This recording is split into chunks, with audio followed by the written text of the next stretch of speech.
ప్రస్తుతం ఫిల్మ్ ఇండస్ట్రీలో పవన్ కళ్యాణ్ వర్సెస్ వర్మ అన్నట్లుగా మారింది. ఆంధ్రాకి ప్రత్యేక హోదా విషయంలో ఫిల్మ్ ఇండస్ట్రీకి సంబంధించిన పలువురు సెలబ్రిటీలు పవన్ కళ్యాణ్ కి సపోర్ట్ గా ఉంటున్నారు. ఈ విషయంలో పవన్ కళ్యాణ్ సైతం ఇండస్ట్రీలోని మెజారిటీ సపోర్ట్ ని తీసుకునే అవకాశం కూడా ఉంది. ఇదిలా ఉంటే ప్రత్యేక హోదా సపోర్ట్ చేసిన వారిలో వర్మ కూడా ఒకరు. ముఖ్యంగా పవన్ కళ్యాణ్ కి వర్మ సపోర్ట్ ఎక్కువగా ఉంది. అయితే కొన్ని సందర్భాల్లో పవన్ కళ్యాణ్ ని వర్మ తిడుతూ మరికొన్ని సందర్భాల్లో పొగుడుతూ ఉంటాడు. అలాగే మెగా ఫ్యామిలీకి సంబంధించిన హీరోల విషయంలో వర్మ ఇదే పందాన్ని అనుసరిస్తారు.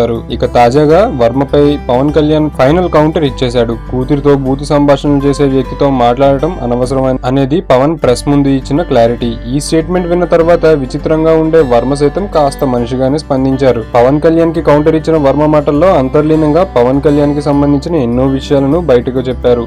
అలాగే నీతి ఏంటి అనే విషయాన్ని కూడా స్పష్టంగా చెప్పుకొచ్చారు. వాటి వివరాలను చూస్తే ఫ్యామిలీలోని విషయాలను ఇతరులు మాట్లాడితే వీరు తిడతారు, మరి వీళ్ళు మాట్లాడొచ్చా? ఇదే నా వికాసం, నా జీవితం, నా లైఫ్ గురించి స్పష్టంగా ఒక బుక్ రాశాను. దాన్ని అర్థం చేసుకోకుండా మాట్లాడటం కరెక్టేనా? 3 పెళ్లిళ్లు చేసుకున్న దాని గురించి ఎప్పుడూ మాట్లాడలేదే. అభిమానిగా హోదా గురించి సపోర్ట్ చేశా, ఇందులో తప్పేముంది? ఇది పవన్ కళ్యాణ్ పై వర్మ తన ట్విట్టర్ వేదికలో చేసిన కామెంట్స్. అయితే వర్మ అన్నట్టుగా ఇప్పటి వరకు వర్మ చేసిన కామెంట్స్ లో ఏ వ్యక్తినైనా వర్మ వ్యక్తిగతంగా ఎన్నడూ కామెంట్ చేసిందైతే లేదు. ముఖ్యంగా ఫ్యామిలీ మ్యాటర్స్ లో ఎన్నడూ వేలు పెట్టలేదు. తను ఎప్పుడు కామెంట్ చేసినా వారు చేస్తున్న వృత్తిపరమైన విషయాలను ఇతరులతో పోలుస్తూ కామెంట్ చేశారే గానీ వారి ఫ్యామిలీ విషయాల్లోకి వెళ్లి కామెంట్ అయితే చేయలేదు. అలాగే తన లైఫ్ స్టైల్ ని ఉన్నట్టుగా చెప్పుకునే వ్యక్తిత్వం వర్మది. వర్మ ఫ్యామిలీ మ్యాటర్స్ లోకి వస్తే వర్మ సైతం పవన్ కళ్యాణ్ వ్యక్తిగత విషయాలను బయటకు చెప్పేస్తాను అని ఇండైరెక్ట్ గా వార్నింగ్ ఇచ్చాడని అంటున్నారు.